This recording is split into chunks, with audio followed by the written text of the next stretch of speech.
Hello and welcome to Traxion Control, Traxion's monthly news, opinion and conversation community roundup podcast and also video podcast.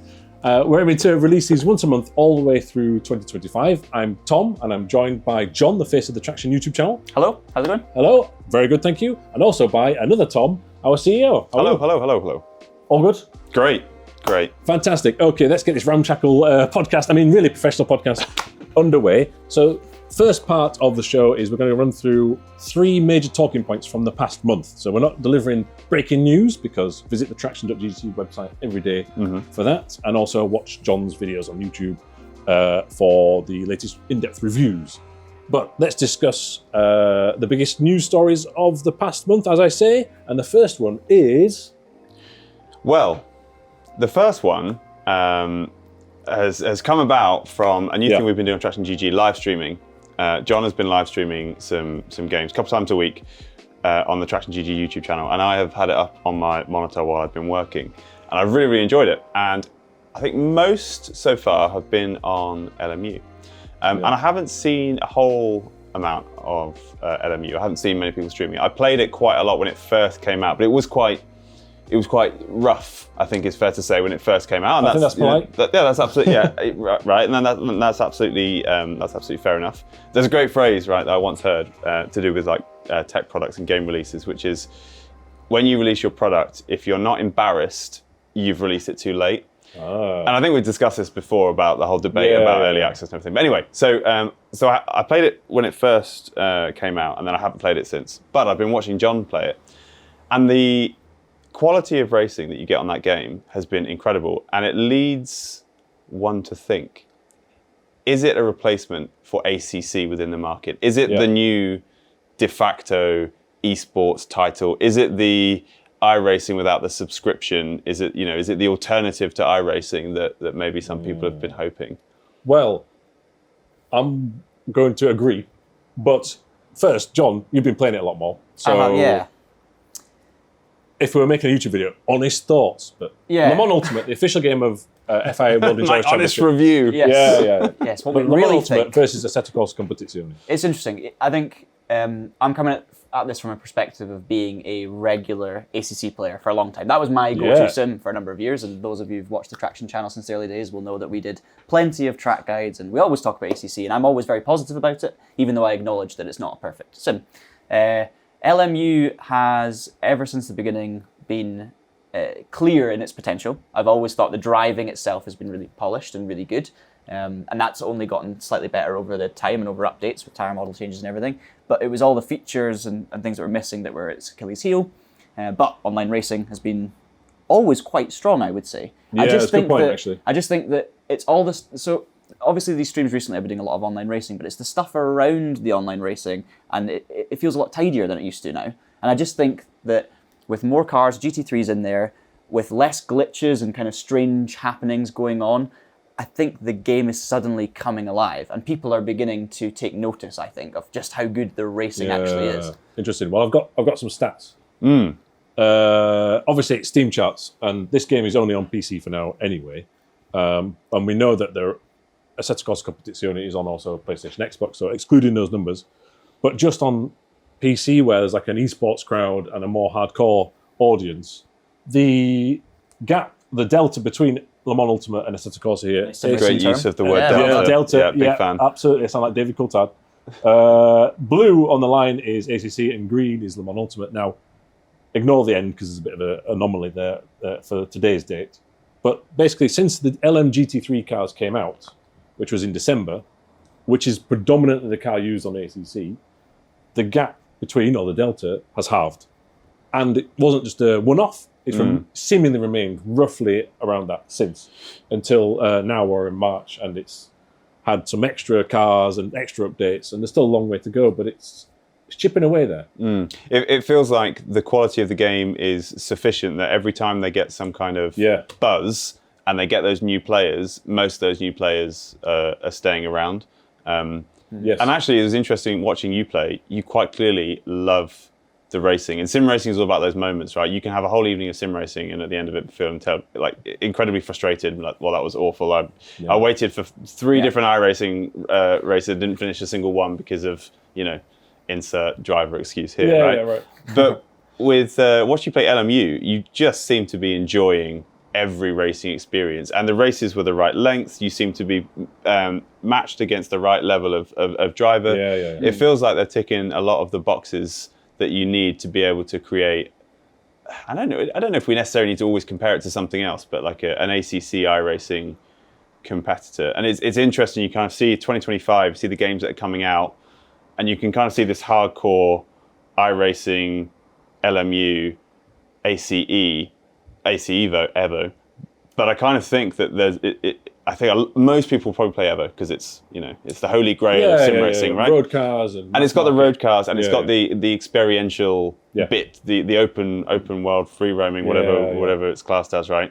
And then people will choose between subscription or non-subscription. Yeah. And that feels like where the hardcore market is going to land in 2025. Well, bearing in mind, LMU does have its own subscription form as well. True. But the subscription is in a different way. It's not like an iRacing style subscription. You still play the game and everything. Without a subscription, it just unlocks a few extra features. You obviously pay for DLC and content, or you can subscribe to content. So there's a choice there. You can just outright own it, or you can subscribe and get some extra features and some content.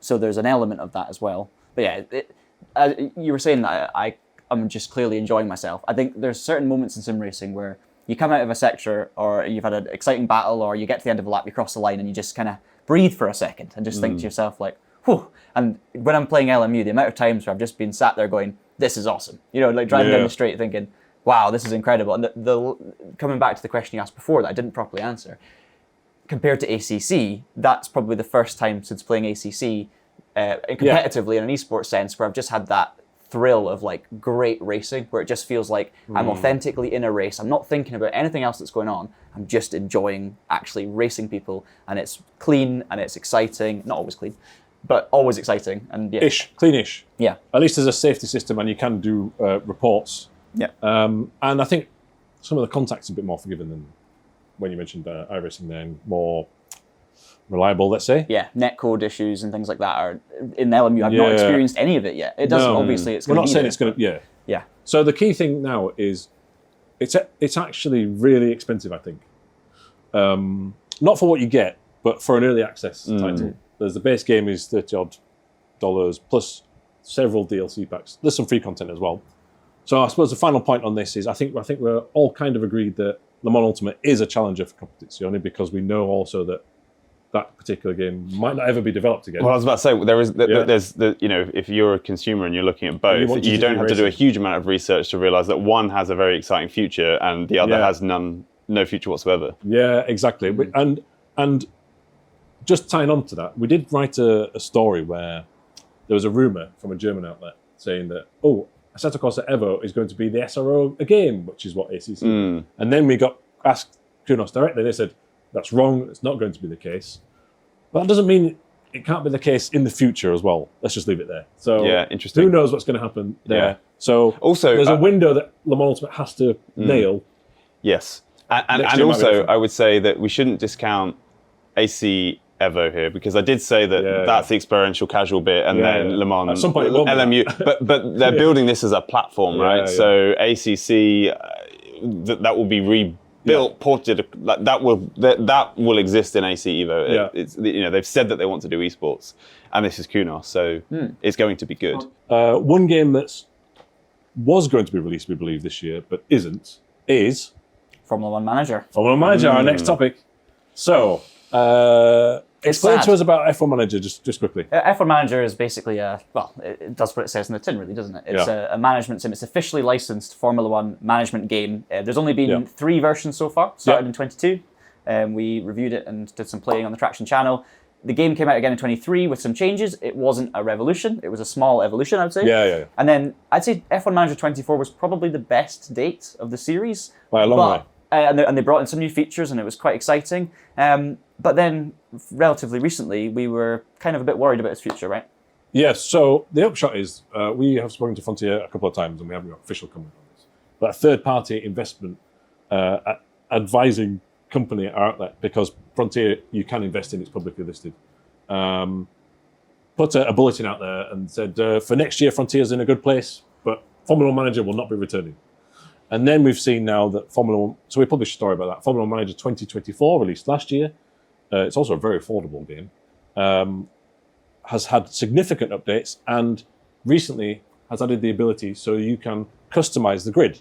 So instead of having to buy a new game for the current Formula 1 season, you can just, before the career starts, say Lewis Hamilton is at Ferrari, Carlos Sainz is at Williams, Hulkenberg is at Kick Sauber, whatever it's called this week. Yeah. But the key thing as well is the Formula 1 Manager game has all the F2 and F3 drivers and affiliate drivers. So for maybe a couple of years, you probably have every driver that's going to be in the Formula 1 grid, and you can just customize it as a free update. So it's a really interesting development. And it's kind of interesting, right? Because I think when we were talking about this before we started recording, I think we all agreed that kind of made sense. If they're not going to do another game, then allow the players to kind of regenerate it themselves by changing the grids, etc. However, is there not a really low effort but more profitable approach they could have taken here? They could have done a DLC for like £7, where they've just all they've got to do is put in some official liveries and the new drivers or whatever it is, right? And so it's like, it's not a new game. It's definitely an evolution because you're just buying the DLC for the 2025 season. Could be the roster and but I wonder if there's an issue there with licensing, because that must have been an option that they considered. Yeah. Why would you not do that? Yeah, we'll probably never hear a thing, but an F1 licensing agreement must be extremely tricky and convoluted, and maybe you don't want to wade into it. Because maybe it was like you have to release a game every year, or your license is gone, or whatever. Which has been the case with some NASCAR agreements. You have to have released something, a DLC or a game. We've seen with WRC recently, it released a DLC pack for the season, so they could have done that model. I think that could have been successful for £10, £15, because with this feature, there is one element that you can't get, and that is the current season's liveries. Yeah. So you do miss that. I mean, whether or not you care about that in a manager game, not so much. If you're trying to get realism, it matters. So. Yeah, I think it does. Well, I watched the F1 75 live, and they were, of course. I mean, liveries are really important. Quite surprisingly, Jack Whitehall was, in my opinion, quite funny and did make a comment about all the liveries being exactly the same. Well, it's something we discussed at the time, wasn't it? Whether or not there's enough changes to justify a yearly release for a game like a management game, where you're trying to maybe have a several season career mode or something. Maybe not. The problem is we don't know if something has gone wrong. I mean, if this was going to be something that was a longer term plan initially, we don't know what exactly has caused that. No. There's obviously scope, as you said, and that was a good suggestion. You know, if they were releasing DLC for a particular season, maybe they can't do that now, because if they can't make a game, or they're not making a game, maybe they can't also then make DLC. But it does beg the question is, if that was maybe more of a long-term plan that might have worked and kept them going and was more sustainable, they could have done that in the past. Maybe 23 didn't need to happen. Maybe 22, and then 24 could have come with more changes and a bigger difference. Hindsight's a wonderful thing, but that would be my vote. And they publicly said in their earnings, this was a couple of years ago, that 23 massively underperformed. It didn't have enough changes. 24 it's the best platform out there, and they've gone massively with some incredible features post-release for free. I mean, even when this update came, they released 2 free livery packs for like the creator team, where you can. They're not real liveries, but they're inspired by. You can add them on there. I mean, you could have released that for £2 at least, and maybe someone bought it, maybe they didn't. I don't know. So it seems all a bit of a shame. And my theory is this: what we're seeing with these features are what we're going to be in F1 25.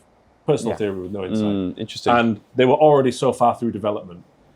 The decision has been made not to release 25 as a separate game, so we might as well release these as free updates for the community. The game's going to live on, at least for a few years, for the fans. The incentive actually around the game itself is incredible. Like the excitement for this update from the fans, even though it might mark a really sad moment for the franchise, the people who are actually wanting to play F1 Manager have been desperately excited about this and are just saying, oh, this is amazing. They're giving us customizable grids. Why can't the official Formula 1 games give us that? That's literally what some content creators are saying today, I've seen. Yeah, well, there's a lot of excitement about what it could bring. And that, but obviously the caveat to that as well, you're getting all this really cool stuff. That means that maybe what should be happening isn't happening. Yeah, I just find it all a bit sad, but it's a really cool feature now, but it could have been so much more. Yeah. Well, right, on a more positive note, let's end this segment with a bang, literally and figuratively, because we're going to talk about Wreckfest 2. I think a lot of people are sleeping on this. have either of you played Wreckfest, the first one online? Had fun with it? So much. Have I So played it much. online? Yeah, so this is big news, right? This is honestly, I can't wait for Wreckfest 2. And I actually didn't realise how much I enjoyed Wreckfest, the Wreckfest franchise, say that quickly, and how much I would look forward to a Wreckfest 2 until they announced it. And all of a sudden, I was like, oh my God. In my mind, Wreckfest was this kind of thing that every sim racer has kind of off to one side that they pull out every now and then for a bit of fun. And it wasn't really featuring. But then when it was 2, I was like, okay, this is exciting. And it's also, and I wonder how many people also do this. I have a rig at home. And so when friends come around, often they'll like want to go on the rig. And so I'll set it up. And I don't really want to be loading up, iRacing, because they're just going to be spinning around in a Mazda in Okayama or something. And so usually, unless it's a Formula One fan, I'd put Wreckfest on, and then they can, because it's just fun. It's really fun, but you still get the force feedback. You still get the sense of speed. I absolutely love Wreckfest. I love Wreckfest 2. I wonder how creative they'll be with the next edition of the game, because Wreckfest is incredibly creative. It's great. What I really hope is that it's not Wreckfest with better graphics and a better damage model. Obviously, we want better graphics and a better damage model, but I think there's a lot more you could do. Anyway, so I'm really, really excited for it. And to be honest with you, if it was a better graphics engine and a better damage model, I'd probably still buy it. But it already looked nice, and the damage model was already fantastic. Yeah. So it's like, what else can Wreckfest 2 bring to the table, do you think? Yeah, low priorities for me, like the graphics and things like that. I just think that it was so much fun, the first one. For me, it's content. It's lots of new venues and circuits would be awesome. Yeah. Obviously, maybe a look at the features, maybe a look at how can we spice up the single player to make it fun again, but also, obviously, a big focus. Multiplayer racing on Wreckfest is second to none almost. It's the enjoyment that you get out of having a big group of people playing that game. Maybe some more challenge modes and online, maybe some sort of way you can develop internal championships, or some sort of improvements to the online system. But honestly, like when you ask me that question, what needs to improve from Wreckfest to be good in Wreckfest 2? Just give me Wreckfest with new things. Like I don't need that game is so good on its own. Well, you know the great. Sorry, just a point there. You know the great thing about Wreckfest Online is that Wreckfest solves the biggest problem in sim racing or online sim racing. The most frustrating thing about online sim racing are the other drivers when you make contact and they crash you out. In Wreckfest, that's part of the strategy. So there is no complaint, because somebody rams you off the track and into a tree. You're not gonna crash that's the game. They're meant to do it. Well, so you can have sim racing with no frustration. I mean, not no frustration, but it's a different kind of frustration. It's a competitive frustration rather than the whole world of sim racing is rubbish because the quality of driving is terrible. So you're driving a bus. Amazing point, and this is why I'm really looking forward to it as well. But this one element I'm concerned about. The big new online feature is a ranked online system. And if it gets too serious, you're supposed to be just smashing stuff up, right? No, but it depends on how they handle it. That's it. So it depends on how they handle it. Yeah. We'll judge it with it. Dodge other traffic, and that's you doing well in online racing. Avoid incidents. Pay your mate to drive backwards around the track. That's part of Wreckfest. There's not going to be an FIA protest, is there? So. Well, there might be now with the new rank system, though. They won't. Yeah. We should finish off on the Wreckfest 2 very quickly. And I think here is Lars Ringfors. Apologies for the pronunciation. He's in Sweden somewhere. And he's residing over at Embracer Group, which is a publicly listed company that owns many different game developers and publishers. So it owns THQ Nordic, which is publishing Wreckfest 2. And he said that Wreckfest 2 is of medium importance and budget, and in terms of medium size, in terms of revenue and investment. Okay, fair enough. That doesn't sound exciting. No. This game is a medium. That's going to be very different to the marketing team's take. Yeah, I was going to say, that's what I thought that was. It's medium on Twitter. I thought you said medium priority. No.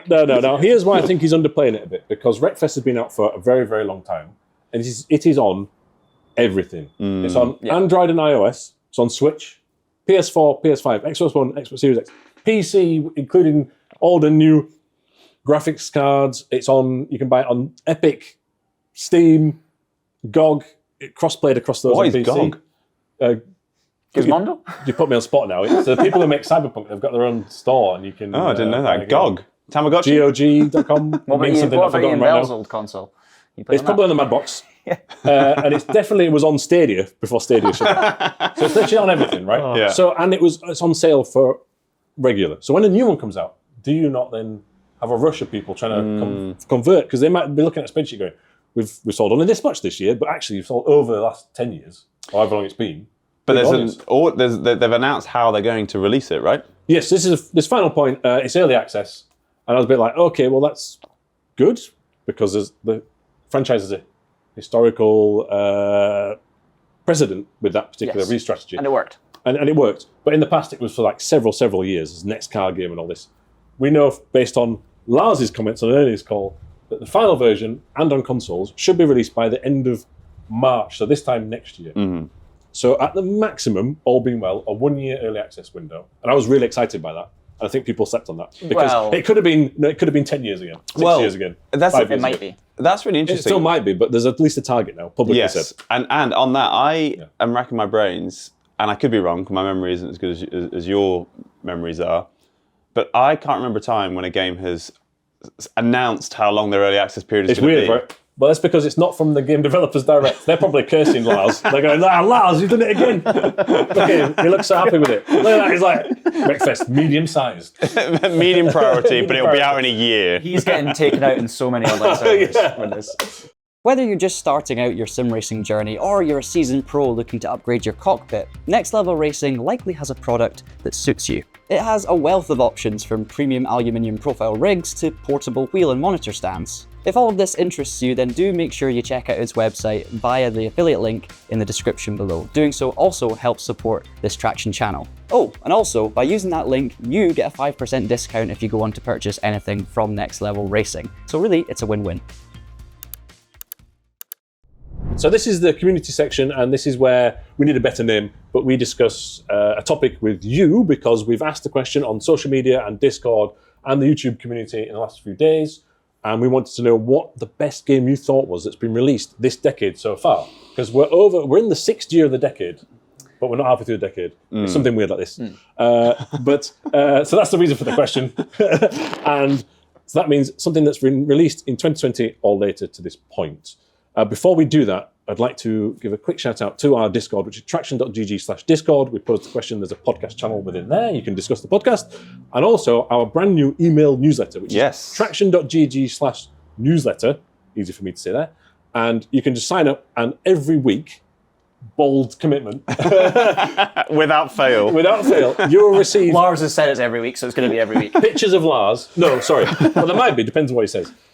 There will be, it's a summary of the news and videos that we've created, but it's not just that, because the top of it is like a personal blog post of the industry news or our opinions of what's going on. So think of it as like a column straight to your email newsletter, and it's completely free.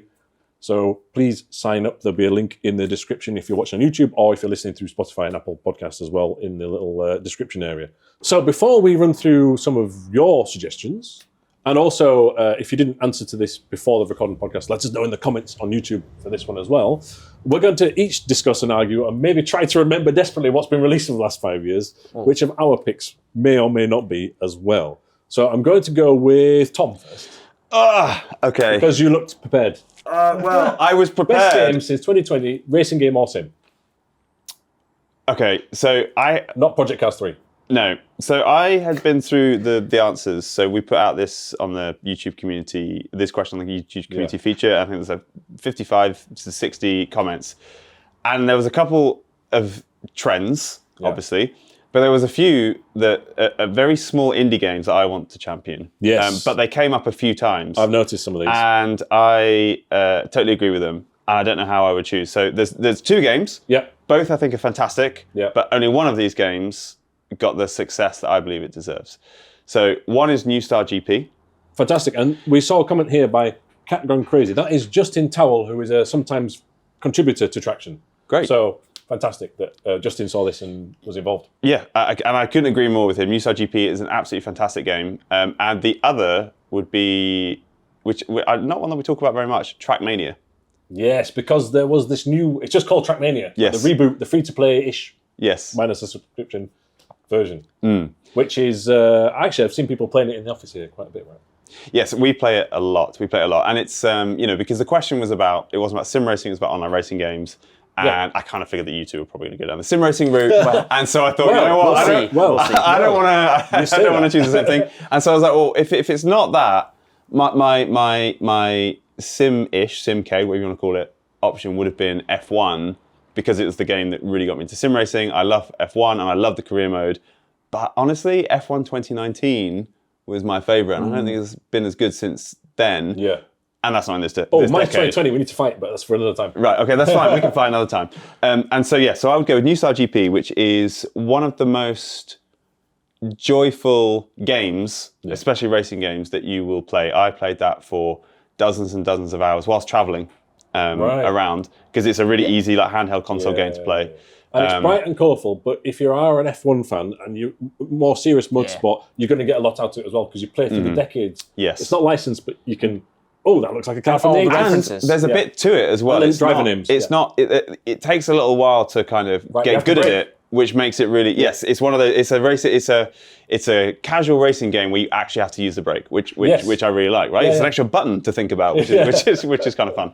And then Trackmania. Trackmania, I think, is one of those games that will live on and on and on and on. I don't think it's going anywhere. I don't think it's having a peak and it's going to go down. I think Trackmania will live on forever because it's one of those asynchronous. You can pick up. You can play, you can challenge yourself. There is just a beauty in its simplicity. And so I would say Trackmania as a concept, I absolutely love. And I do have an honourable mention. I'm sorry to take up all this time. No. I have an honourable mention for one of the best looking arcade games that has a sim-like feel that includes things like pit stops. Oh, I know it. I think I know it. Circuit Superstars. Yeah. Brilliant. And very exciting. 2025, exciting year, maybe because they're now owned by iRacing, and they're doing some kind of iRacing project. Is it Circuit Superstars 2? I hope so. Yes, iRacing Arcade is the work in progress name. But very interesting. I just want to talk about Circuit Superstars. We all love it. I think it's best online, and I don't think enough people play it online anymore. It's quite old. But if you have a lobby of friends, that game is spectacular. Unless John is it, because then he wins. Let's do some streaming. Wow. We actually played for a little while when Gridfinder. So small segue, small side story. When Gridfinder and Traxion became brothers, sisters, whatever we want to call ourselves, we set up a bit of a lunchtime online championship just so we could spend a bit of time outside of work meetings together. And we played Circuit Superstars 5 lunchtimes in a row. And it's amazing for that, isn't it? It was brilliant. We need to bring that back. You won that, right?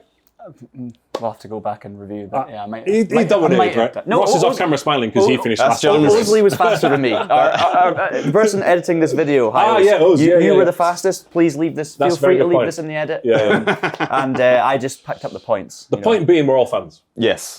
Of all those games. So then, John, you're going to hit us with the hardcore sim. Used to ACC professionally, right? R-Factor 2. This is the thing. This is the problem, right? So, yes, my brain was instantly going, right, I'll represent the sim racing crowd here. What have we got? Right, no, that's like 2004. iRacing, no, that's 1933.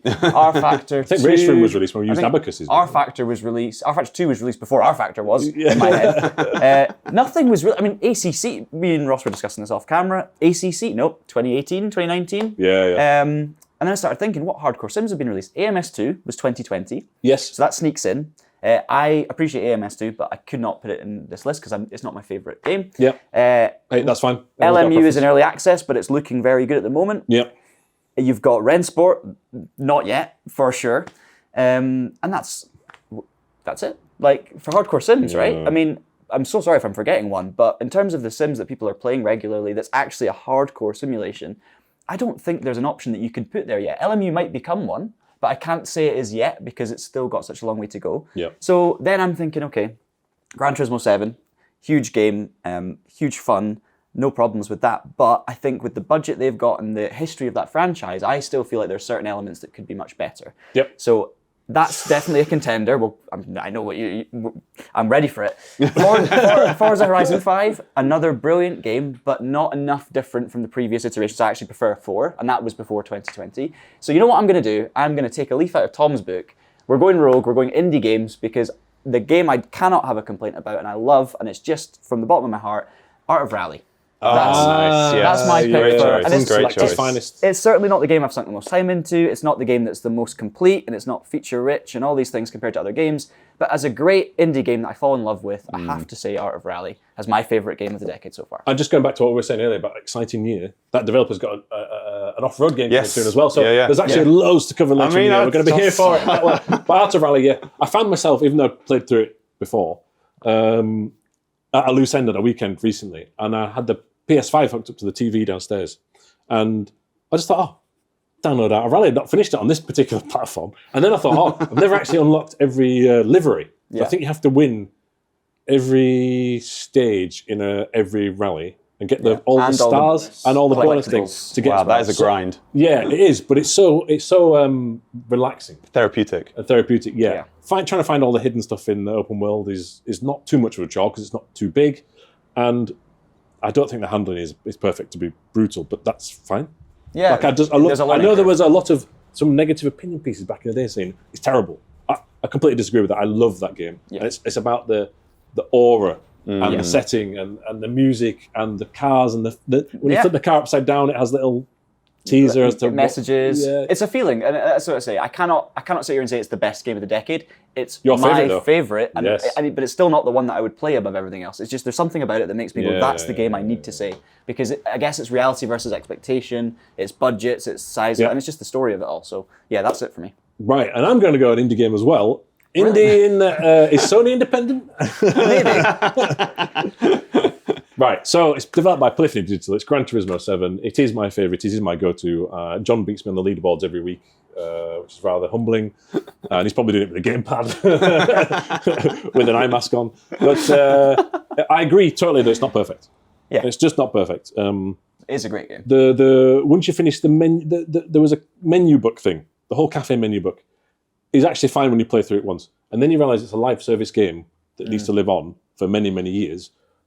I've finished like all the single player races, and all the single player races are quite dull, poor. You can win them all at a canter, apart from one or two.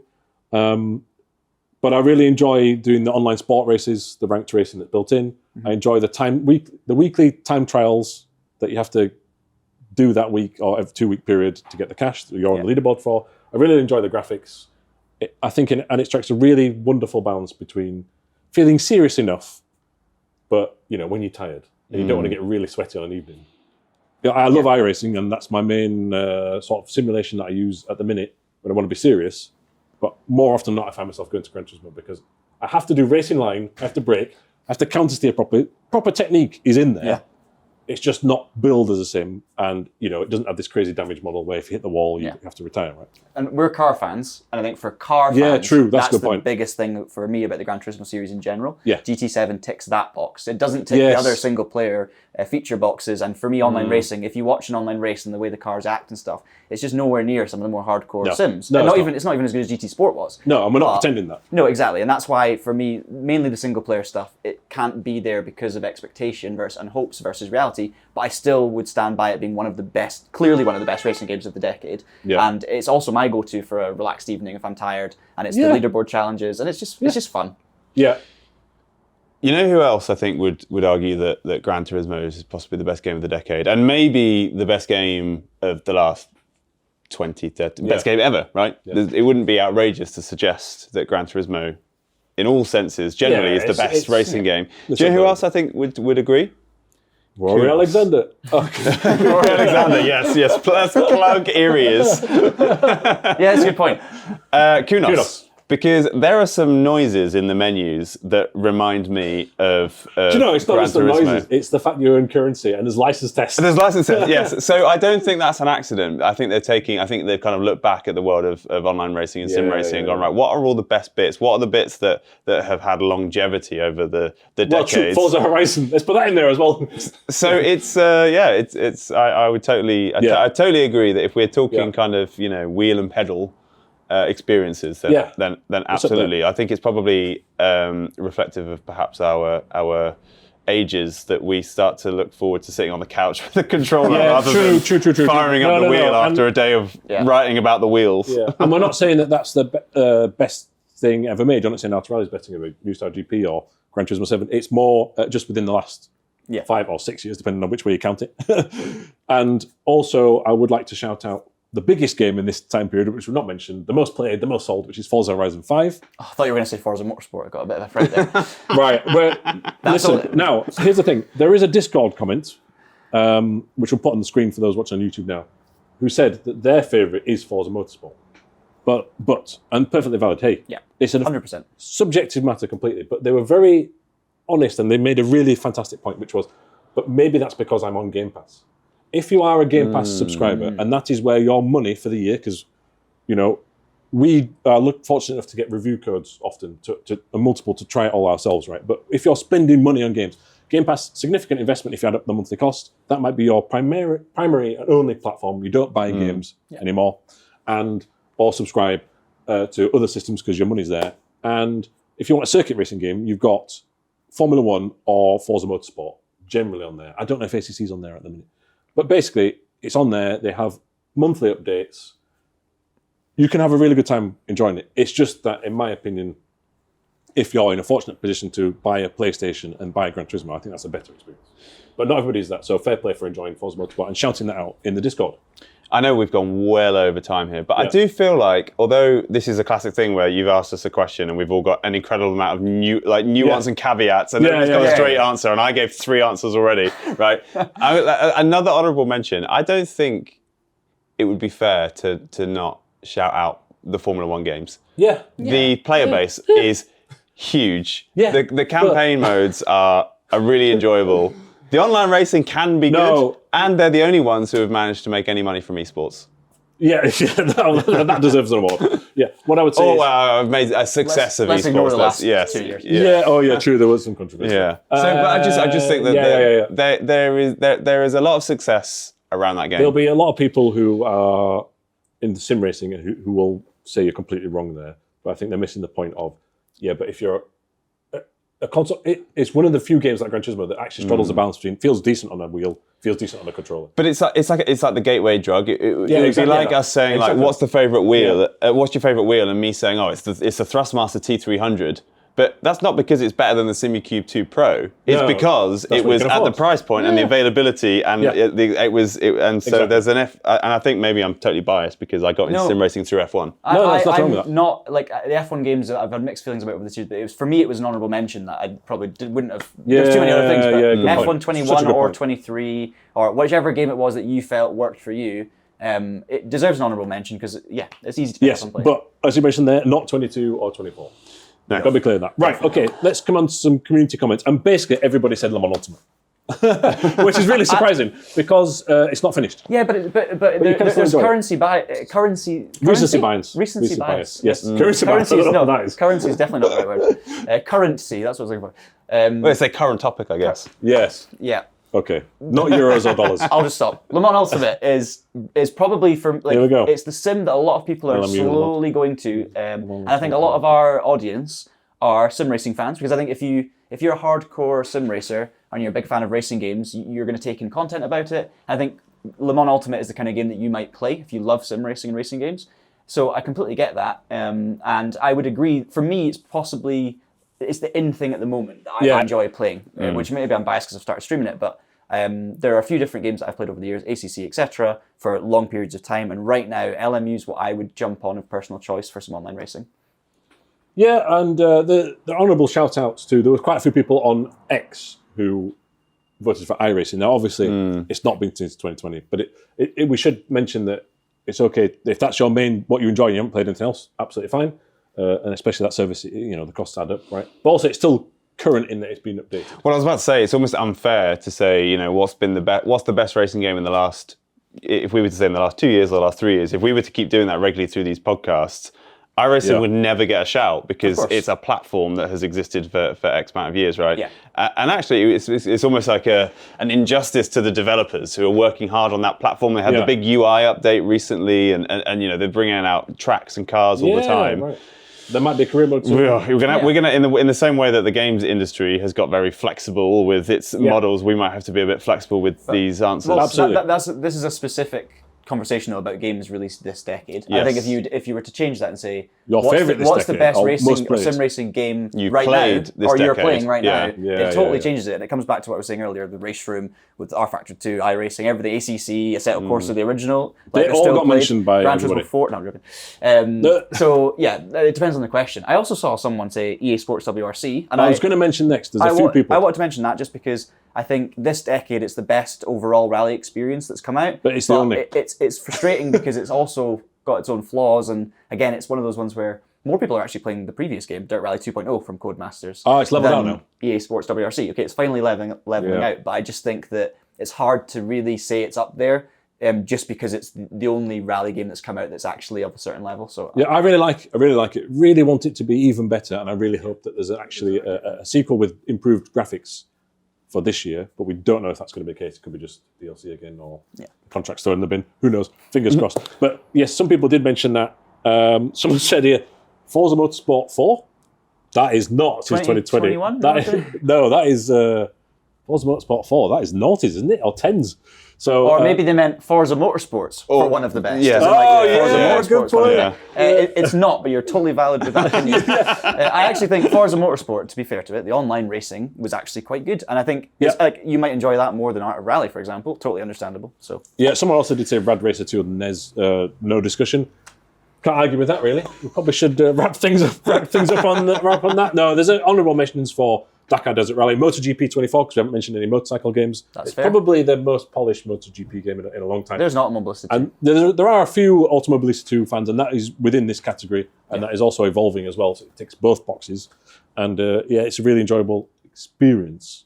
But you've already touched our opinions on that game, which is fantastic. My opinions, to be fair. Our opinions. There's a lot of mixed opinions about AMS2, isn't there? Absolutely. Okay, so basically we're not decided. No, I mean, I don't.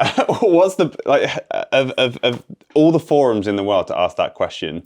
What's the best game of this? What's the best racing game of this decade? Hey. This is about the worst room to ask that, especially if you want an efficient answer. So anyway, we'll end up with this sentiment here from Real Rob Gregory. iRacing is king. So, not 2020, but it's probably what a lot of people play and think is best. So, go for it. To be fair, it depends on how you interpret the question. I know. Yeah, absolutely. Anyway, that is it for this episode of Traxion Control.